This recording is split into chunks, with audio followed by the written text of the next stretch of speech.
మమ్మల్ని సర్వసత్యంలోనికి నడిపించండి. ప్రభువా, బలహీనతతో హాస్పిటల్ తీసుకొని వెళ్ళిన డేవిడ్ కొరకు ప్రార్థన చేస్తున్నాం. ప్రభువా, సహాయం చేయండి నాయన. నీ దాసుడు సమూయేలు గారిని, వారి కుటుంబాన్ని ఆదరించండి, సహాయం చేయమని నాయన. కనికరించమని నీ కరుణా హస్తాలకు అప్పగించుకుంటారు.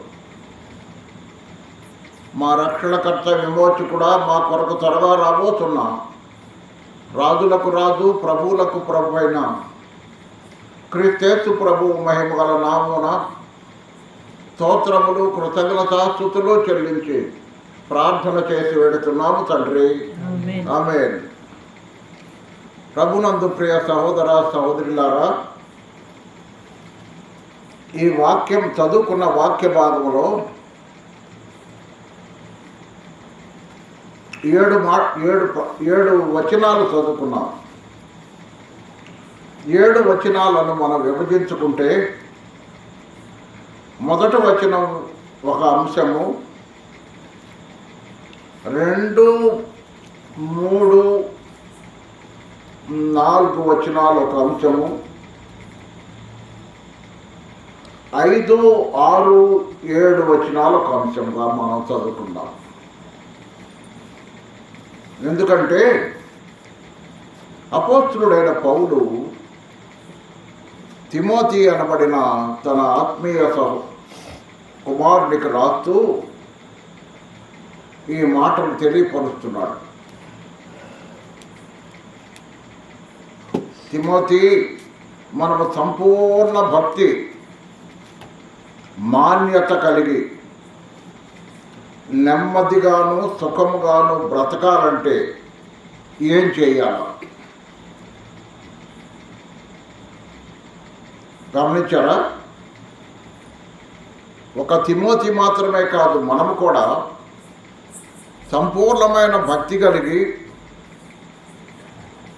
మాన్యత కలిగి, మాన్యత అంటే తొందరపాటు లేని జీవితాన్ని మాన్యత అంటారు. మాన్య స్త్రీ అంటారు కొంతమందిని.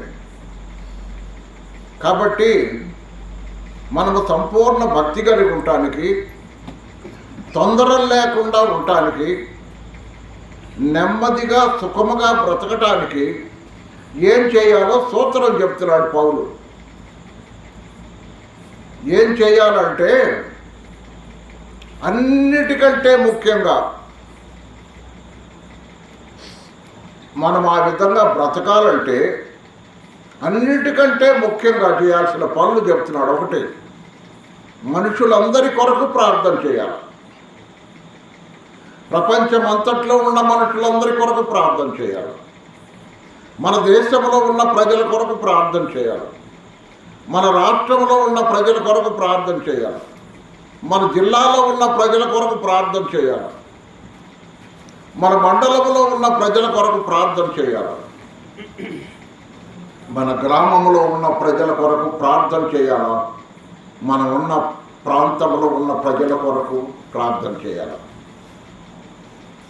మనుషులందరి కొరకు. ఆ తరువాత లోకంలో రాజులున్నారు. లోకంలో రాజులున్నారు.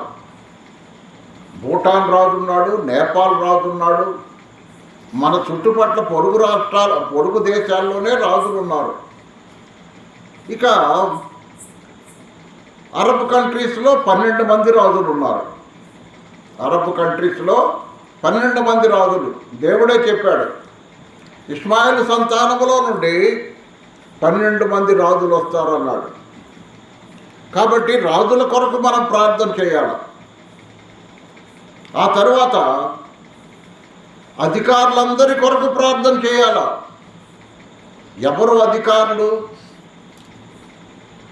ప్రభునందు ప్రియ సహోదర సహోదరులారా,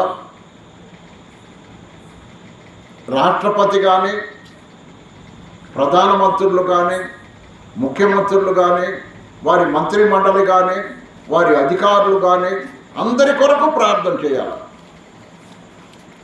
ఏమండి, వాళ్ళు నమ్మనోళ్ళు కదండి. నమ్మనోళ్ళు కాబట్టే ప్రార్థన చేయమన్నాడు దేవుడు. వాళ్ళందరి కొరకు ప్రార్థన చేయాలి. ఎందుకు?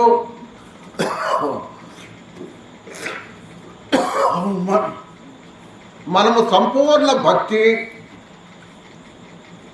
మాన్యత కలిగి నెమ్మదిగా మనము సుఖంగా బ్రతకాలంటే వాళ్ళందరి కొరకు ప్రార్థన చేయాలి.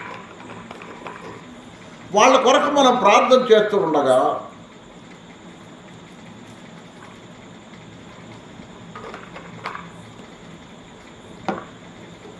వాళ్ళ వల్ల మనకు తొందరలు ఉండవు కదా. ఒక విషయానండి, నీ కొరకు నేను ప్రార్థన చేస్తున్నా, నీ ద్వారా ఇక నాకు కీడు ఉండదు, తొందర ఉండదు, పోనీలే నా కొరకు ప్రార్థన చేస్తున్నాడు అనుకుంటారు. అలాగా కాబట్టి మనం అందరి కొరకు ప్రార్థన చేస్తూ ఉండగా మనం నెమ్మదిగా ఉండొచ్చు, సుఖంగా ఉండొచ్చు. వాళ్ళు అడగాల్సిన అవసరం లేదు, మా కొరకు ప్రార్థన చేయమని వాళ్ళు అడగరు కూడా. వాళ్ళు అడగరు, మనమే చేయాల. భక్తికి, సంపూర్ణ భక్తికి, మాన్యతకు మూలం ఏంటంటే నమ్మినా నమ్మకపోయినా అందరి కొరకు ప్రార్థన చేయటం అనేది అది దేవుని చిత్తం. తర్వాత చూద్దాం. అన్నిటికంటే ముఖ్యముగా మనుషులందరి కొరకు, రాజుల కొరకు, అధికారులందరి కొరకు ఏం చేయాలంటున్నాడు? విజ్ఞాపనలు చేయాలా, ప్రార్థనలు చేయాలా, యాచనలు చేయాలా, కృతజ్ఞతాస్తుతులు చెల్లించాలా, ఇవన్నీ చేయాలని పౌలు తిమోతిని హెచ్చరిస్తున్నాడు. సహోదరులారా, సహోదరులారా, మనం కూడా చేయాలా. మనకు కూడా ఈ హెచ్చరిక కేవలం తిమోతికి మాత్రమే కాదు, విశ్వాస జీవితంలో ఉన్న ప్రతి ఒక్కరికి ఇది అవసరం. ఇప్పుడే పాడాం కదా, విశ్వాసులను కొనిపోతాడని. కాబట్టి విశ్వాసి అయిన ప్రతి ఒక్కరూ ఈ ప్రార్థన చేయాలి. హెచ్చరిక అది. హెచ్చరిక అంటే మనకు కొద్ది కష్టం ఉండదా? హెచ్చరిక చేయటం అంటే కొన్నిసార్లు బాధగా ఉండదు మనకు కొంతమందికి. చెయ్యాలా. పౌలే తిమోతిని హెచ్చరించాడు, ఇది మంచిది, ఏది ఈ విధంగా ప్రార్థన చేయటం మంచిది, మన రక్షకుడకు దేవుని దృష్టికి అనుకూలమును అయ్యున్నది. అనుకూలం అంటే ఆయనకి ఇష్టమైనది. మన రక్షకుడైన దేవుని దృష్టికి ఇది అనుకూలమైనది, ఇష్టమైనది. అలా ప్రార్థన చేస్తే ప్రభువుకి ఎంతో ఇష్టం అంటారు. నువ్వు నమ్మినోళ్ళ కొరకు ప్రార్థన చేస్తున్నావు, నిజమే. పరిశుద్ధుల సంపూర్ణత కొరకు, క్రీస్తు ప్రభు శరీరమైన సంఘము క్షేమాభివృద్ధి కొరకు, పరిచర్య ధర్మం కొరకు, విశ్వాసంలో స్థిరపడటం, ప్రభు వస్తున్నాడు నిరీక్షణ కలిగి ఉంటాం, ఒకరినొకరు ప్రేమ కలిగి ఉంటాం. ఇది సంఘములో ఉన్న వాళ్ళ కొరకు చేస్తున్నాం. కానీ సంఘములో లేని వాళ్ళ కొరకు చేయమంటున్నాడు పౌలు. సంఘములో లేని వాళ్ళ కొరకు చేయండి అని అంటున్నాడు. ఎందుకు? అది దేవునికి ఇష్టం. ఆయన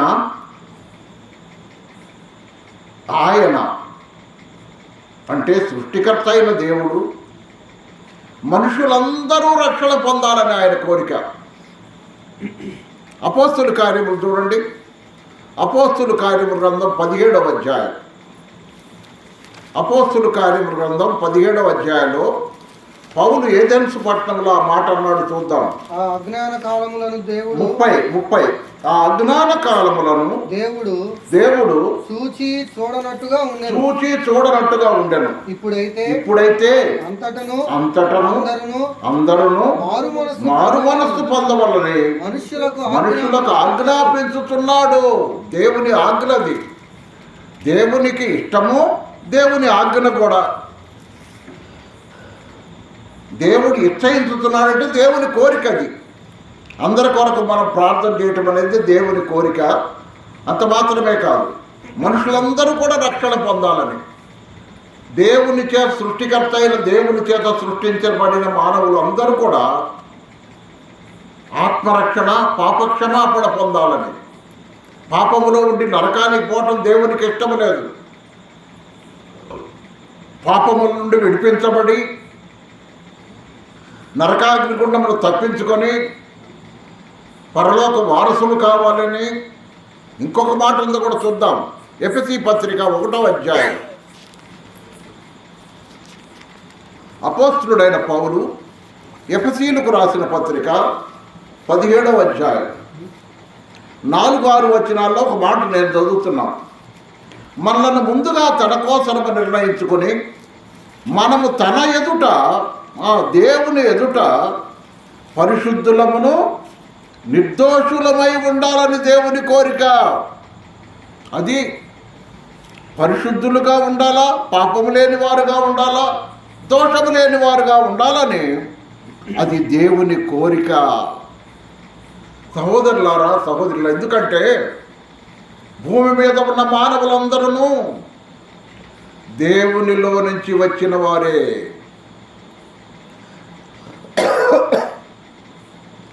బయటకు వచ్చిన తర్వాత సాతానుడు పెట్టాడు కులాలు, మతాలు, జాతులు, రంగులు, భాషలు దేవుడు పెట్టాడు అనుకోండి, వాళ్ళ బుద్ధిహీనతను బట్టి. ఇవన్నీ కూడా మనుషులను విభజించి పాలించంటారే, విభజించి పాలించు అనేది సాతానుడి యొక్క ఉద్దేశం. కలిసి ఉంటే కలదు సుఖం అంటాడు ఒక చోట కదా, కలిసి ఉంటే కలదు సుఖం అంటాడు. వాళ్ళు కలిసి ఉంటే మన మాట వినరా అంటాడు ఇంకొకడు. అందుకని ఏం చేయాలా? విభజించి పాలించు. అప్పుడు ఎవరికి వాడికి మనం తగినట్టుగా చేయొచ్చని కొందరు. కాబట్టి ఇది మానవ సహజమైన లక్షణం. ఎందుకు? ఆధిపత్యం కొరకు, మానవ ఆధిపత్యం కొరకు. అది అయిపోవస్తుందిలేండి, దగ్గర పడింది. ఇక అన్యజనుల ఆధిపత్యం అయిపోవచ్చింది, దగ్గర పడింది. ఇక దేవుని పరిపాలన రాబోతుంది. కాబట్టి ఆయన మనుషులందరూ రక్షణ పొంది సత్యమును కూర్చున్న అనుగ్రహం గలవారై ఉండవల్లని. సత్యం అంటే చెప్పండి. సత్యం అంటే వాక్యం. దేవుని వాక్యమైన ఈ బైబిల్ గ్రంథము దేవుడు మనకిచ్చిన బహుమానం. మన సృష్టికర్త అయిన దేవుడు మనకిచ్చిన బహుమానం ఈ బైబిల్. ఈ బైబిల్ గ్రంథములో ఉన్నవి దేవుని ఆలోచనలు, దేవుని హృదయ స్పందన, దేవుని గుండె చప్పుడు, దేవుని ఉద్దేశాలు, దేవుని కోరికలు, ఇవన్నీ దీంట్లో ఉన్నాయి. కాబట్టి మానవుడు తనను సృష్టించిన సృష్టికర్తను తెలుసుకోవాలని దేవుని కోరిక. ఎందుకంటే ఈ లోకంలోకి వచ్చిన తర్వాత మనుషుడు ఏమైపోయాడంటే ఇదే లోకం అనుకుంటున్నాడు. ఇదే లోకం, రొటీన్గా అమ్మాలకు ముడుతున్నాం అనుకుంటున్నారు. కానీ అసలు ఎక్కడి నుంచి వస్తున్నావు అనేది మానవుడు గ్రహించలేని పరిస్థితుల్లో ఉన్నాడు. సహోదరులారా, సహోదరులారా, కాబట్టి వాక్యము రెండవది. సత్యం అంటే యేసుప్రభు నేనే మార్గమును సత్యమును జీవమునై అన్నాడు. యేసుప్రభువే సత్యము. యేసుప్రభు ఎవరో తెలుసుకోవాలా. యేసుప్రభు ఎవరో ప్రతి మనుషుడు తెలుసుకోవాలని దేవుని కోరిక, దేవుని ఉద్దేశము, దేవుని ఆజ్ఞ కూడా, దేవుని ఆజ్ఞ కూడా, దేవుని కోరిక కూడా. యేసుప్రభు ఎవరు అని తెలుసుకోవాలా. అనేక మంది ప్రశ్న వేసిన వాళ్ళు ఉన్నారు బైబిల్ గ్రంథంలో, యేసు ఎవరు. కాబట్టి నీవు కూడా అసలు యేసు ఎవరు అని నువ్వు తెలుసుకుంటే ఎంతైనా మంచిది. సత్యమును కూర్చిన అనుభవ జ్ఞానం గలవారై ఉండవల్లని ఇచ్చయించుతున్నాడు. అంటే కోరిక, ఆయనకు ఇష్టం. 5, 6, 7 వచనాలు ఒక సత్యాన్ని చెప్తున్నాడు పౌలు ఇక్కడ. ఇది అందరూ ఒప్పుకుంటారు. మొన్న ఈ మధ్య ఒక ఆయన హిందూ ధర్మకర్త ఆయన అన్నాడు, ఏమండి మీరు ఏమన్నా అనుకోండి, నేను చెప్తున్నాను, దేవుడు ఒక్కడే అన్నాడు. దేవుడు ఒక్కడే. అది బైబిల్ కూడా చెప్తుంది. ఇదిగో చదవండి. దేవుడు ఒక్కడే, దేవునికి నరులకును మధ్యవర్తి ఒక్కడే. ఆయన క్రీస్తు యేసు నరుడు. దేవుడు ఒక్కడే. కానీ దేవుణ్ణి మానవుడు తెలుసుకోవాలంటే మధ్యవర్తి అవసరమయ్యాడు. మానవుడు దేవుణ్ణి తెలుసుకోవాలంటే మధ్యవర్తి అవసరమయ్యాడు. ఎందుకంటే దేవుడు పరలోకములో ఉన్నాడు, మనుషులు భూమి మీద ఉన్నారు. పరలోకములో ఉన్న దేవుణ్ణి తెలుసుకోవాలంటే మధ్యవర్తి అవసరం. అందుకనే యోహాను సువార్త మొదటి అధ్యాయం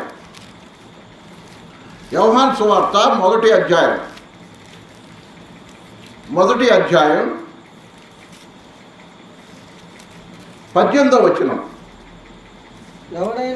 ఎవడును ఎప్పుడైనాను దేవుని చూడలేదు, తండ్రి రొమ్ముననున్న ద్వితీయ కుమారుడే ఆయనను బయలుపరిచెను. కాబట్టి దేవుణ్ణి లోకానికి చూపించాలంటే ఒక వ్యక్తి అవసరమయ్యాడు. ఎందుకు? దేవుడు ఆత్మ, అంతటా ఉన్నాడు దేవుడు ఆత్మ. ఆయన్ని తెలుసుకోవాలంటే శరీరంలో ఉన్న మానవుడు తెలుసుకోలేడు. కాబట్టి ఇప్పుడు దేవునికి మానవునికి మధ్య ఒక మధ్యవర్తి అవసరమయ్యాడు. ఎలాగా? శరీరంలో ఉన్న మానవుడు ఆత్మ అయిన దేవుణ్ణి ఎలా తెలుసుకుంటాడు? నువ్వు ఆత్మను చూస్తావా? నువ్వు ఆత్మను ఎప్పుడైనా చూసావా? చూస్తే మామో దెయ్యం అంటావు కదా. కాబట్టి ఆత్మల్ని ఎవరూ చూడలేరు.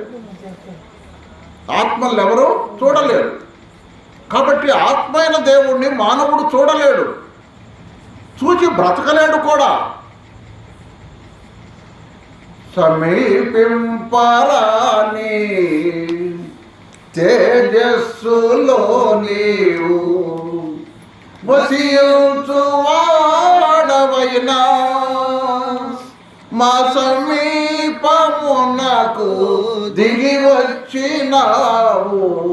కాబట్టి సమీపింపరాని తేజస్సులో, దాన్ని ఏమన్నాడంటే పౌలు, దుర్వగాహమైన తేజస్సులో ఆయన మాత్రమే వసించుచు, ఇంకెవరు లేరు, ఆయన మాత్రమే వసించుచు అమరత్వం గలవాడై ఉన్నాడు.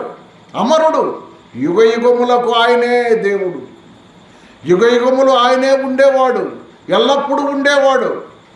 ఈనాడు ఉండి రేపు లేకపోయేవాడు కాదు. అటువంటి దేవుణ్ణి తెలుసుకోవాలంటే మానవునికి ఒక మధ్యవర్తి కావాల్సి వచ్చాడు. ఎవరి మధ్యవర్తి? దేవుడు అక్కడే, దేవునికి నరులకును మధ్యవర్తి అక్కడే. ఆయన క్రీస్తు యేసును నరుడు. ఎవరు పంపించారు? దేవుడే తన రొమ్మునున్న అద్వితీయ కుమారుణ్ణి తనను గూర్చి తెలుసుకోవటానికి మానవులకు మధ్యవర్తిగా పంపించాడు. నాకు ఒక మధ్యవర్తి ఉంటే మేలు అన్నాడు యోబు కదండి. ఏమన్నాడు యోబు? నాకు ఒక మధ్యవర్తి ఉంటే మేలే అన్నాడు యోబు. యోబు కాలంలో మధ్యవర్తి ఇంకా రాలా. యోబు ఆశించాడు, దేవునికి నాకు మధ్యవర్తి అవసరం అన్నాడు. కాబట్టి ఆ అవసరమైన మధ్యవర్తి యుక్త కాలమందు, కాలముల అంతమందు, చూడండి ఆ మాట చదువుతాం. గలతీ పత్రిక, అపోస్తలుడైన పౌలు గలతీలకు రాసిన పత్రిక, గలతీ పత్రిక 4వ అధ్యాయం 4వ వచనం. కాలము పరిపూర్ణమైనప్పుడు దేవుడు తన కుమారుని పంపెను. ఆయన స్త్రీ యందు పుట్టి మనము స్వీకృత పుత్రులము కావాలనని ధర్మశాస్త్రమునకు లోబడి ఉన్న వారిని విమోచించుటకై ధర్మశాస్త్రమునకు లోబడిన వాడాయను. కాబట్టి కాలము పరిపూర్ణమైందిక. మనుష్యుడు దేవుణ్ణి తెలుసుకునే సమయం ఇక దాటిపోతుంది. కాబట్టి దేవుడు తన కుమారుణ్ణి పంపించాడు. తన రొమ్మునున్న ద్వితీయ కుమారుణ్ణి ఒక శరీరం అమర్చి, మానవ శరీరం అమర్చి మానవుల మధ్యకు పంపించాడు. ఆయన మానవుడుగా ఈ లోకానికి వచ్చి కన్యక గర్భాన్ని జన్మించి జన్మ పాపము లేకుండా జీవించి 33.5 సంవత్సరాలు జీవించి మాట వలన కానీ, క్రియ వల్ల కానీ, ఆలోచనల వల్ల కానీ పాపం అంటని వాడుగా, పాపము లేనివాడుగా జీవించి మానవులందరి పాపం కొరకై కలువరి సిలువలో తన రక్తాన్ని కార్చి మానవుల పాప క్షమాపణ కొరకు రక్తము చెందించాడు, ప్రాణము పెట్టాడు, చనిపోయి సమాధి చేయబడ్డాడు, మరణమును జయించి 3వ దినమున లేచాడు, పరలోకానికి ఆరోహణుడై వెళ్ళాడు. 500 మంది కంటే ఎక్కువ మందికి చూస్తుండగా దేవుడు మానవునికి దేవునికి మధ్యవర్తిని పంపాడు. ఆయన వచ్చాడు, కాలము పరిపూర్ణమైనప్పుడు వచ్చాడు. కన్యక గర్భాన జన్మ పాపము లేకుండా, తన జీవితంలో కర్మ పాపము లేకుండా 33.5 సంవత్సరాలు జీవించాడు. మానవుల పాపము కొరకై రక్తము కార్చి చనిపోయి సమాధి చేయబడి ఆ రక్తమును ఆశ్రయించిన వాడికి పాపక్షమాపణ, ఆత్మరక్షణ ఇచ్చి మానవుల కొరకై ఆయన చనిపోయి సమాధి చేయబడి ఆయన జీవాధిపతి గనుక మరణం ఆయనను బంధించుట అసాధ్యము గనుక మరణ పాశముల నుండి ఆయన లేచి 3వ దినమున 500 మంది కంటే ఎక్కువ మందికి కనపడ్డాడు. పరలోకానికి ఆరోహణుడై వెళ్ళాడు. మళ్ళీ వస్తాను, నా రక్తమును ఆశ్రయించి పాపక్షమాపణ పొంది ఆత్మరక్షణ పొంది నా పునరుద్ధానమునందు విశ్వాసముంచిన వారిని ఉచితముగానే నీతిమంతులుగా చేసి పరలోక వారసులుగా చేస్తాను. వాళ్ళని నేను వచ్చి తీసుకొని వెళ్తాను. నేనుండు చోటున మీరును ఉండులాగున నా తండ్రి ఇంట అనేక నివాసములు కలవు, లేని యెడల మీతో చెప్పుదును అని చెప్పి ఆయన వెళ్ళాడు. 2000 సంవత్సరాలు గడిచిపోతుంది. 2025 సంవత్సరాలు గడిచిపోతుంది. ఆయన రాకడ సమీపించిన ఆయన సూచనలు చెప్పాడు. ఎప్పుడు వస్తానో చెప్పలేదు, కానీ నేను వచ్చేటప్పుడు భూమి మీద ఇవి జరుగుతాయి, సునామీలు, భూకంపాలు, ఇంకా ఇప్పుడు జరిగేవన్నీ ఆయన చెప్పాడు. కాబట్టి ఇది ఆయన రాకడ సమీపించిన దినాల్లో ఉన్నాం. కాబట్టి సహోదరుడా, వింటున్నావు కదా, మరి యేసు రక్తమును ఆశ్రయించి పాపక్షమాపణ పొందావా?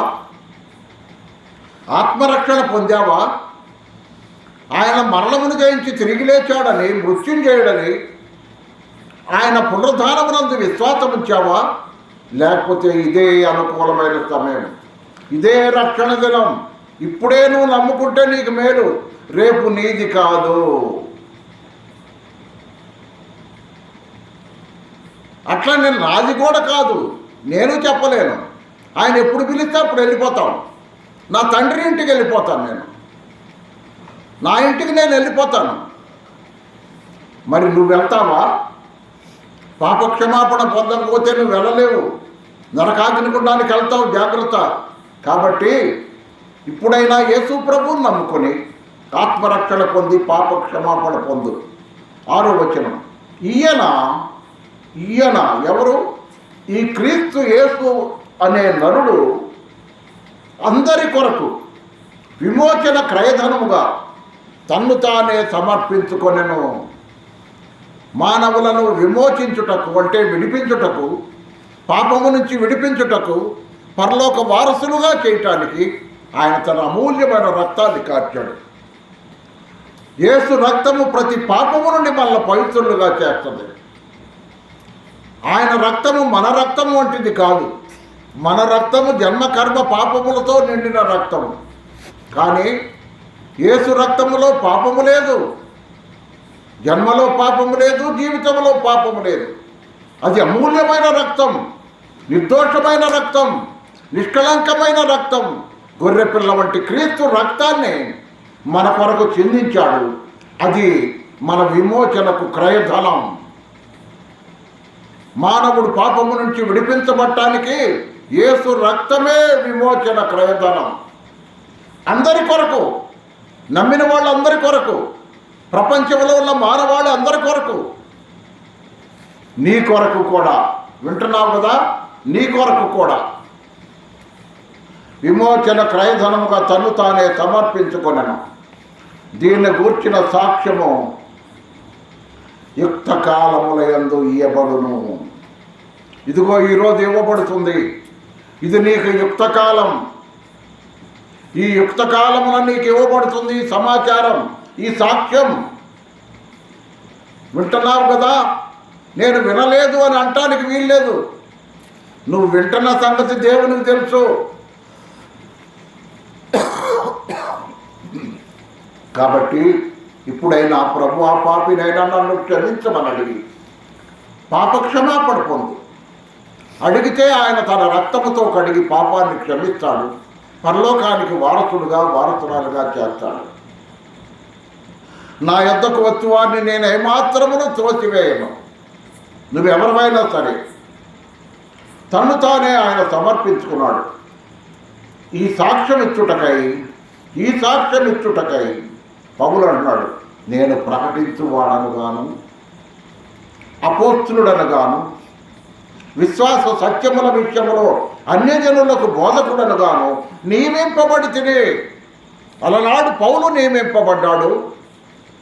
ఈనాడు ప్రతి విశ్వాసీ నియమించబడుతున్నాడు. ఈనాడు ప్రతి విశ్వాసీ ప్రకటించాలి. ప్రతి విశ్వాసీ సత్యమును ప్రకటించాలి. ప్రతి విశ్వాసీ తన పొరుగువాడికి చెప్పాలా, తన ఇంటి వారికి చెప్పాలా, తన దేశస్థులకు, తన యొక్క గ్రామస్తులకు చెప్పాలా. దానికి నువ్వు నియమించబడ్డావు. పేతురు రాసిన మొదటి పత్రిక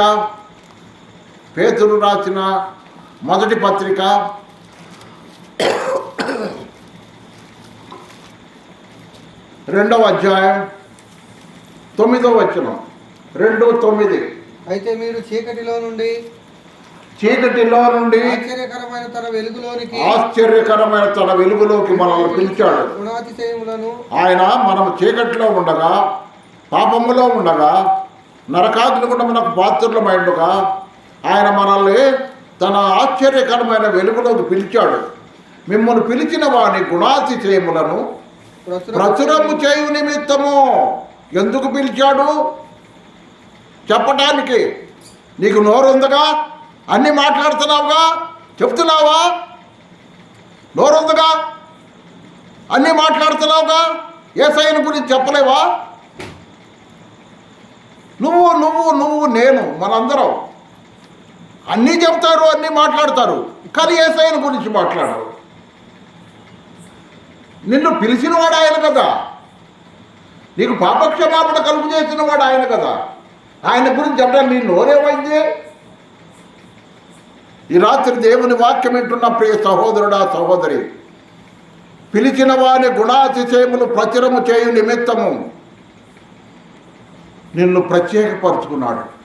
ఏర్పరచబడిన వంశమును, రాజులైన యాజక సమూహమును, పరిశుద్ధ జనమును, దేవుని సొత్తైన ప్రజలుగా చేసుకున్నాడు నిన్ను. ఒకప్పుడు నువ్వు ప్రజవు కాదు, ఒకప్పుడు నువ్వు పాపివి, నరకాగ్ని గుండానికి నేను కూడా పాత్రుడను. అటువంటి నన్ను పిలిచాడు, దేవుని ప్రజగా చేసుకున్నాడు. ఒకప్పుడు నన్ను కనికరించలా, పాపం వల్ల నరకాగ్ని గుండానికి పోతూ ఉండగా ఆయన కనికరించి నన్ను చీకటిలో నుండి ఆశ్చర్యకరమైన తన వెలుగులోకి పిలిచాడు.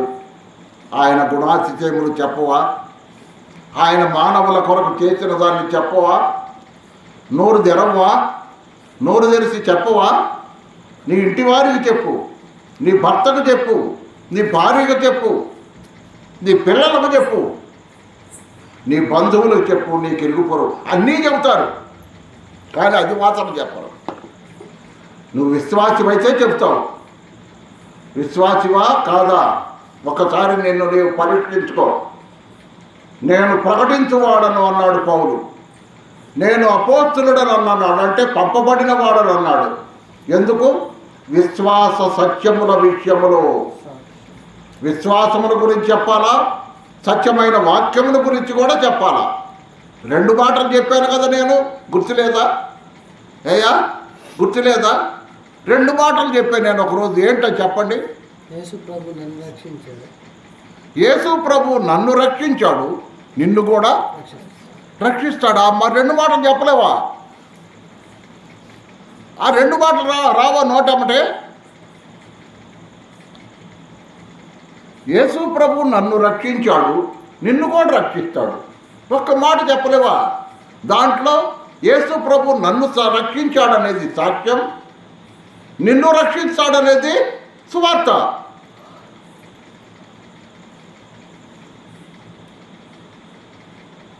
గుండెలో యేసు ప్రభు ఉంటే చెప్తావు, గుండెలో యేసు ప్రభు ఉంటే చెప్తావు, గుండెలో యేసు ప్రభు పరిశుద్ధాత్మగా ఉంటే చెప్తావు. నీకు గుండెలో ఎవరున్నారో ఒక్కసారి నిన్ను నీవు పరీక్షించుకో. గుండెలో యేసు ప్రభు లేకపోతే పరలోకానికి వెళ్ళలేవు, గుర్తుపెట్టుకో. కాబట్టి విశ్వాస సత్యముల విషయంలో అన్యజనులకు బోధకుడు గాను నియమింపబడితిని. నేను సత్యమే చెప్పుతున్నాను, అబద్ధము ఆడుటలేదు. నేను సత్యమే చెప్తున్నాను, నేను అబద్ధమాట్లా, ఉన్న సత్యాన్నే చెప్తున్నాను. సత్యం అంటే ఏంది? వాక్యమే. కాబట్టి రాత్రి మన ప్రియ సహోదరుడు నాగరాజు గారు భూలక్ష్మి వాళ్ళ గృహం ద్వారా దేవుడు మాట్లాడించిన ఈ మాటలన్నీ కూడా ఈ కాలనీలో ఉన్న వారందరి కొరకు. ఈ మైకు శబ్దం ఎంతవరకు వినబడుతుందో అంతవరకే. సహోదరుడా, సహోదరి, నమ్ముకొని ఎన్ని సంవత్సరాలైంది? ఎవరికైనా నోరు తెరిచి ఒక మాట చెప్పావా? నీ ద్వారా ప్రభువుకు సంతోషం ఉందా? నీ ద్వారా ప్రభువుకు ఆనందం ఉందా? ఆయన తన సొంత కుమారుణ్ణే మన కొరకు బలి చేశాడు కదా. ఒక్క మాట ఆయన గురించి చెప్పలేవా? నిన్ను పోషించి సంరక్షిస్తున్నాడు కదా. ఒక మాట యేసు ప్రభువుని గురించి చెప్పలేవా? నీ కొరకు రక్తము కార్చి ప్రాణం పెట్టాడు కదా. ఆయన గురించి ఒక్క మాట చెప్పలేవా? ఒకసారి ఆలోచించి అవకాశం ఉన్నప్పుడల్లా యేసయ్యా నీ మాట చెప్పటానికి నా నోరు తెరు అని అడిగి ఈ ఒక్క మాట చెప్పు. నీ ఎదుర్కొన్న వాడికి ఎవరికో యేసు ప్రభు నన్ను రక్షించాడు, నిన్ను కూడా రక్షిస్తాడు. ఒక మాటను, ఆ మాటని నీ సాక్ష్యం చెప్తున్నావు, సువార్త చెప్తున్నావు. కాబట్టి ఈ పని చేయమని ప్రభువు పేరట ప్రేమతో బతిమాలి వేడుతున్నాను. ప్రార్థన చేసుకుందాం. పరిశుద్ధుడమైన మా తండ్రి, ప్రేమగల మా ప్రభువా,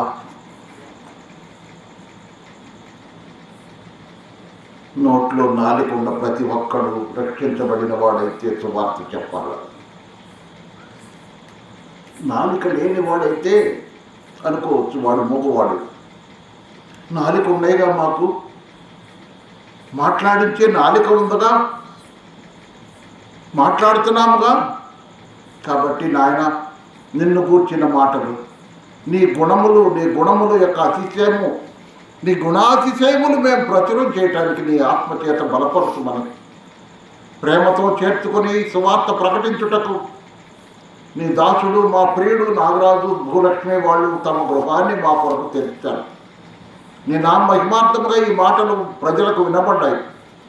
నా ప్రభా, మొట్టమొదట వీళ్ళ ద్వారా, ఆ తర్వాత ఇరుగు పొరుగు వారి ద్వారా, ఆ తర్వాత నీ బిడ్డల ద్వారా, అందరి ద్వారా ఈ సువార్త ప్రకటించబడే కృప దయచేయమని నీ కరుణా హస్తాలకు అప్పగించుకుంటూ ఎలా ప్రార్థన చేయాలో బైబిల్ నేర్పుతుంది. ఎవరి కొరకు ప్రార్థన చేయాలో బైబిల్ నేర్పుతుంది. ఎవరు ప్రార్థన చేపిస్తారో బైబిల్ నేర్పుతుంది. ఎవరిని గురించి చెప్పాలో బైబిల్ నేర్పుతుంది. కాబట్టి నాయన, నీ హృదయ స్పందన ఎరిగి నీ బిడ్డలు నీ సేవలు అనేకులకు సాక్షార్థముగా జీవించే కృప దయచేయమని నీ కరుణా హస్తాలకు అప్పగించుకుంటూ మా కొరకు త్వరగా రాబోతున్నా రాజులకు రాజు, ప్రభులకు ప్రభు అయిన క్రీస్తు ప్రభువు మహిమగల నామమున స్తోత్రములు, కృతజ్ఞతాస్తుతులు చెల్లించి ప్రార్థన చేసి వెళుతున్నాము తండ్రి. ఆమేన్. అందరికీ వందనాలు.